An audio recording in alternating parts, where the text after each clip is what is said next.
Quem nunca brincou de telefone sem fio? Aquela brincadeira de infância, onde a informação inicial era passada de ouvido em ouvido e no final não tinha nada a ver com o original. Pois é, né?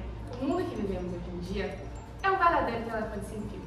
Mesmo com tanta inovação na área da ciência e da tecnologia, muitas notícias falsas e muitas informações sem embasamento são divulgadas.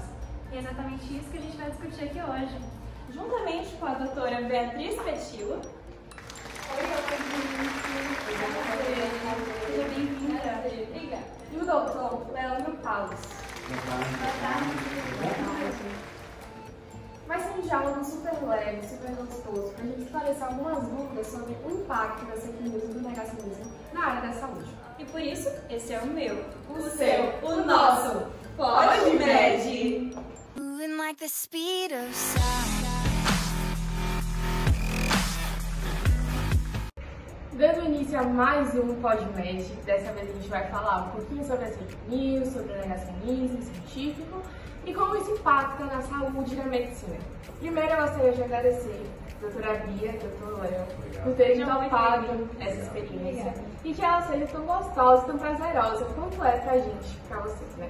Primeiro eu ia pedir para vocês se apresentarem um pouquinho, falarem um pouquinho da história de vocês e como vocês entraram na área da saúde. Bom, gente, prazer estar aqui com vocês hoje. Eu estou formada já faz uns 10 anos, me formei na USP. O Léo é meu colega de turma também. E agora também de hospital, a gente trabalha junto no hospital Seattle Grace. Nossa! Inclusive, não sabíamos que vocês eram colegas de hospital. E de turma. Nossa! Isso. Eu sou infectologista, é uma área bem complicada, vocês devem imaginar. Imagino. Na verdade, nem imagino, né? Principalmente no meio de fake news e... Isso, é bem difícil mesmo. Mas a gente vai levando, né? Mas eu adoro, sempre quis fazer medicina, desde criança mesmo, assim, falei que era meu sonho. E é isso, agora está aí. Seus pais motivaram pra você continuar? Sim, sempre quiseram muito que eu fizesse. E faz a diferença, né? Quando os pais motivam. Total diferença. Bom, chamo Leandro, como vocês já falaram. Fui colega de sala de Bia e hoje colega de hospital. Diferente dela, que é infectologista, eu sou cirurgião geral do hospital. Também é muito complicado atuar nessa área com relação a fake news, tudo isso. E você é pesquisador também, né, Léo? Sim. Que massa. Além disso, da cirurgia, eu atuo também fazendo pesquisas. Inclusive, há pouco tempo atrás, estava lendo artigos e é impressionante como as fake news vêm se disseminando há muito tempo, principalmente na pandemia da Covid-19. De lá para cá só vem crescendo e é triste porque é um dado alarmante que acaba afetando não só a gente da área da medicina, da área da saúde, mas a todos. Bora explicar um pouquinho pra galera de casa o que são as fake news, né, gente? O que são as fake news, afinal? As fake news são informações falsas ou enganosas divulgadas como se fossem verdadeiras. E quando isso ocorre na área da saúde, eu imagino, né, devem ter impactos devastadores. Como vocês falaram na pandemia 19, né, porque muita gente ficava no celular. Então, eu não sei como vocês conseguiram lidar com essa crise de verdade. Justamente, como você falou aí, na pandemia, como estava todo mundo trancado em casa, com acesso praticamente ilimitado à internet, muitas fake news foram disseminadas e acabava que chegava no hospital pra gente como uma bomba. Quando pensava que não, chegava um paciente, mas eu vi isso na internet, sendo que era um dado completamente diferente do real, do que a gente realmente vivia, pedindo medicamentos que às vezes nem existiam, e foi algo muito complicado. Que não tinha nada a ver com o tratamento adequado, né? Exatamente. Foi muito difícil mesmo. E como a senhora, né, doutora Bia, percebe o impacto das fake news no comportamento dos pacientes? É muito preocupante, como ele falou, muitos pacientes chegavam se automedicando com, por exemplo, ivermectina. Então, assim, era loucura. A gente, como pesquisador, explicava pra eles, assim, foi comprovado e tal. Eles iam fazendo do jeito deles, sendo que não pode ser assim. Inclusive, eu estava vendo os meus artigos, minhas pesquisas, que de acordo com Barros, em 2021, ele destacou que as fake news contribuíram para intoxicações e atraso no tratamento adequado dos pacientes. E realmente foi uma coisa que a gente viu em abundância no hospital. Tipo, a pessoa chegar e falar, ó, tô me tratando com isso e aquilo. A gente, não, são pesquisadores, nós dois ficávamos e eles continuavam com isso, sendo que era completamente errado. E esse costume continua até os dias atuais, né? Sim, Você chega no hospital e vê muita gente se medicando, automedicando em casa. Às vezes sem receita. Sim. Eu nem imagino quantas vidas são ceifadas ou não fazem tratamento correto, né? Evitam a cura por causa de fake news, ao invés de procurar médicos de verdade, procurar informações médicas ou fontes corretas. E como o senhor vê essa relação, né, entre as redes sociais e a propagação de fake news nessa área da ciência, da saúde? Bom, eu acredito que as redes sociais são o principal disseminador das fake news, principalmente porque ela apela para emoções e crenças já pré-existentes na cabeça das pessoas. Então, às vezes, pessoas que não têm conhecimento básico sobre fontes confiáveis veem uma informação completamente distorcida e acaba republicando, e às vezes essas republicações elas têm viralizado, atingem milhões de visualizações, e muitas pessoas chegam a gente, tipo, não é Bia? Ah, eu vi isso, não sei aonde. Aí quando a gente vai ver o que realmente é, a gente olha a fonte, quando tem fonte, é uma fonte não confiável, publicada por uma pessoa de cunho duvidoso. Então isso é muito complicado. Inclusive, essa semana eu estava vendo um estudo, foi publicado pela Nature Medicine por Cinelli, onde as plataformas digitais elas funcionam como ecossistemas isolados para a disseminação de tudo isso. Onde informações falsas... Quer falar? Não, pode falar. Onde informações falsas são reforçadas entre grupos. Inclusive, quem nunca recebeu no WhatsApp... Quem nunca mandou também, né? Sem saber que era fake news. Acontece muito disso também, que pessoas colocam uma fonte que parece ser confiável, médico X, e as pessoas acabam disseminando por conta disso, sendo que às vezes nem existe esse médico. Quando a pessoa não faz nenhum trabalho de pesquisar, na verdade, né? Então, só vai republicando, é muito preocupante isso. Quando vê, já tá pelo mundo. Então, doutor, a gente pode dizer que a lógica do algoritmo na internet, ela ajuda na disseminação das fake news? Ajuda. É muito mais fácil, né, a gente encontrar fake news do que informações verdadeiras. Muito mais fácil espalhar também. Infelizmente, né? Infelizmente.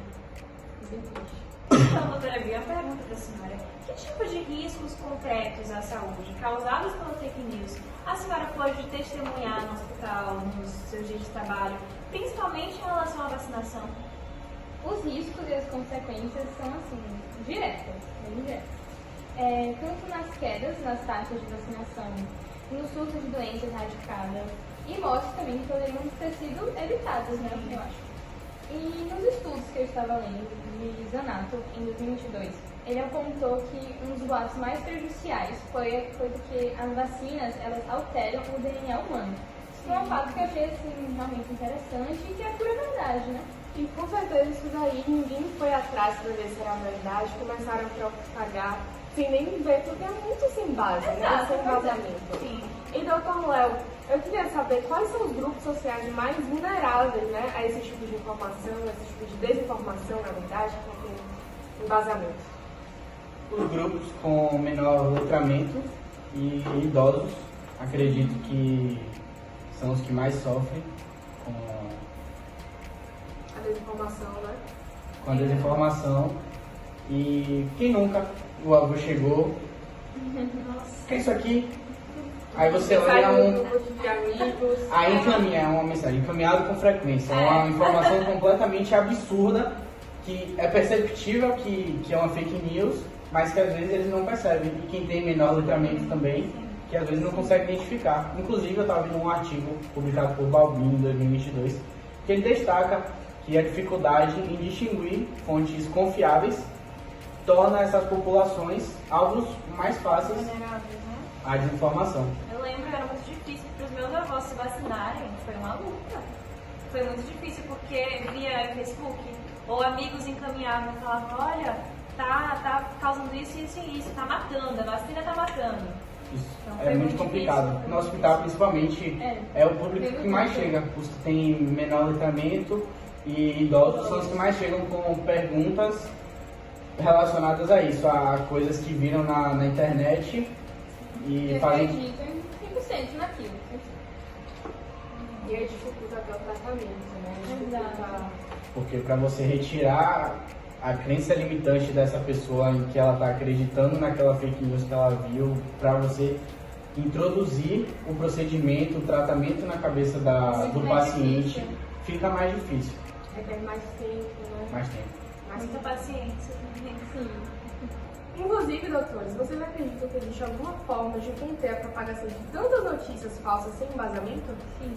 Com certeza, eu acredito que existem inúmeras formas para o combate dessa disseminação equivocada e errada sobre diversas informações sobre inúmeros assuntos. Inclusive, essa semana eu estava vendo estudos sobre a construção de leis mais rigorosas para o combate das mesmas e para regulamentar conteúdos falsos, principalmente em áreas críticas como a saúde, que é o que a gente enfrenta. Interessante, não sabia da parte das leis. Inclusive, eu acho que a sociedade também deve se educar, né? Tem que se educar, precisa educar. Com questionar, buscar fontes mais confiáveis. Doutora, que fontes confiáveis poderiam ser essas? Eu acho que tem que pesquisar mais a fundo, ver se o que eles estão lendo tem um embasamento certo e na fonte, tipo assim, no autor, sabe? Ir bem a fundo mesmo. Procurar outros artigos já publicados pelo mesmo. Eu ouvi dizer que tem sites para isso também, No né? Google Cielo, Acadêmico. né? Sim. Cielo, médico, Interessante. Google Acadêmico também. Isso. Inclusive, no colégio das minhas filhas, tenho 2 filhas, já estão ensinando a conseguir discernir o que é fake news e o que não é. Então, uma vez apareceu no celular, né, no meu celular, uma informação e elas, não, mamãe, isso aqui é fake news, aprendi que não pode sair mandando por aí, porque não sabe da fonte. Então, eu acho muito interessante essa mudança geracional. Coisas que a gente não viu com os nossos avós, com os filhos agora hoje em dia, né, na geração atual. Tem que ser assim mesmo. Precisa ser assim, principalmente que agora com a inteligência artificial, agora a gente já não sabe o que é verdade e o que não é, Justamente, né? acredito que essa educação desde cedo é Essencial. muito importante. Essencial mesmo. Então hoje, no nosso episódio de PodMed, a gente viu que a questão da luta contra as fake news, negacionismo científico, não é só uma questão de saúde ou tecnologia, mas também é uma luta ética e social. Exatamente, né? E a ciência precisa ser compreendida, precisa ser vivida, precisa ser comunicada com muita responsabilidade. E vocês, médicos, né, têm o dever de promover a informação segura e combater o negacionismo. E eu queria saber de vocês, o que vocês sentem que é papel de vocês, né, na luta contra as fake news? Uma grande responsabilidade. Eu acho que é um papel e uma luta diária. Né? Nosso papel é orientar os pacientes de uma forma clara, objetiva.